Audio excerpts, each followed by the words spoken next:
Храп – это опасное явление или нет? Считается, что оно безопасно. Храпом страдает очень много людей, но слово «страдает» правильное. Сегодня я расскажу вам, как избавиться от храпа. С вами врач-невролог Людмила Ивановна Можейко. Сначала разберемся, как возникает храп. Вот давайте посмотрим.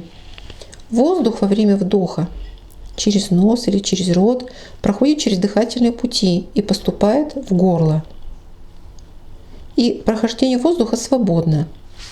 Когда возникает храп? Когда появляется сужение потока по поводу хода воздуха.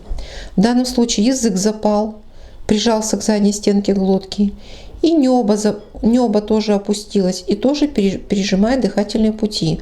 В таком положении дыхание через нос будет давать храп и даже остановки дыхания. Вот частичное закрытие дыхательных путей будет давать храп, будет вибрировать мягкое небо или небная занавеска, и от вибрации такое турбулентное прохождение воздуха будет давать храп. А когда совсем дыхательные пути закрываются запавшим языком или небной занавеской, развивается апноэ. Апноэ – это прекращение дыхания. То есть человек хочет вдохнуть, но воздух у него не проходит, потому что есть механическое препятствие. Это обструктивное апноэ.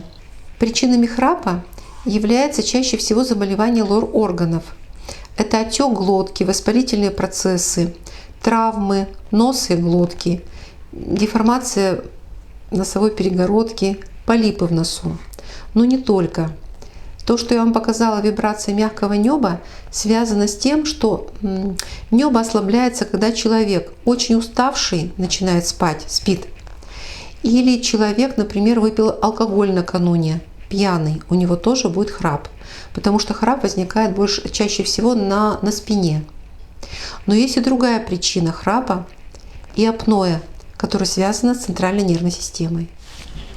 Давайте посмотрим на эту картинку. Здесь позвоночник, внутри спинной мозг, который переходит в головной мозг, ствол головного мозга. И вот как раз позвоночные артерии, которые сюда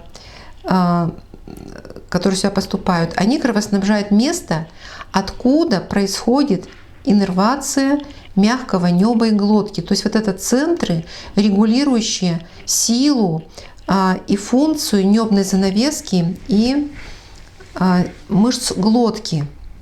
Когда дефицит кровотока по позвоночным артериям, то ствол головного мозга он не допитывается, и кислородное голодание вызывает неправильную работу небной занавески и мышц глотки. И тогда храп имеет происхождение центральное, то есть не периферическое лор-органы, а центральная нервная система. К этому состоянию приводит заболевание позвоночника, остеохондроз, травмы головы, когда на основании черепа происходит такое зажатие сосудов, высокое черепное давление, затруднение венозного оттока и многие другие связанные с заболеванием позвоночника. И в этой же области, в стволе головного мозга, находится дыхательный центр. Поэтому при нарушении его кровоснабжения происходит остановка дыхания центрального характера или апноэ. Человек ночью может долго не дышать, потому что кровоснабжение дыхательного центра нарушено, и у него останавливается дыхание через центральные механизмы. Это очень опасно. Обычно это происходит ночью, и снижается количество кислорода в крови, и человек может заработать инсульт или инфаркт. То есть это крайне опасное состояние. Храп, если еще не так опасен, то апноэ, безусловно, очень опасно. И от него нужно каким-то образом постараться избавиться. Вот это позвоночник, 4 позвонка шейных. Вот это позвоночные артерии. Когда первый позвонок стоит неправильно, вот так, что связано с родовыми травмами, это может быть связано, здесь фиксируется в неправильном положении при сильных ушибах головы, сотрясениях мозга, то позвоночная артерия ущемляется. И то, что идет в полость черепа, недостаточно, чтобы кровоснабжать ствол головного мозга. Мы работаем с этим состоянием очень давно. То есть наша методика, как мы лечим храп, как мы лечим апноэ, заключается в том, чтобы снять спазм патологических мышц шеи, которые удерживают позвонок в неправильном положении. То есть здесь очень-очень много спазмированных мышц. И маленьких, и больших, длинных. Посмотрите, какая мощная мышечная мускулатура. Если она напряжена при шейной патологии, здесь все сжато, здесь есть компрессия. И нам нужно расслабить это место, чтобы улучшить положение позвонка и циркуляцию крови по сосудам. То есть мы делаем методический метод, который называется лечебно-внутримышечная мезотерапия, расслабляя каждую напряженную точку. Человек после нашего лечения сразу почувствует облегчение. Так как же избавиться от храпа?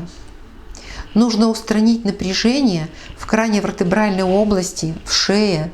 Нужно устранить сжатие сосудов. Нужно улучшить положение позвонков. Нужно укрепить шейные мышцы. И особенно еще, конечно, нужно укреплять мышцы глотки и неба. Есть на это специальные упражнения. Лечение храпа будет эффективно, если будет применен комплексный метод лечения. Сначала устанавливаем диагноз, нет ли патологии в полости носа, глотки, а потом рассматриваем подробно центральную нервную систему и позвоночник. Обращайтесь, мы вам обязательно поможем.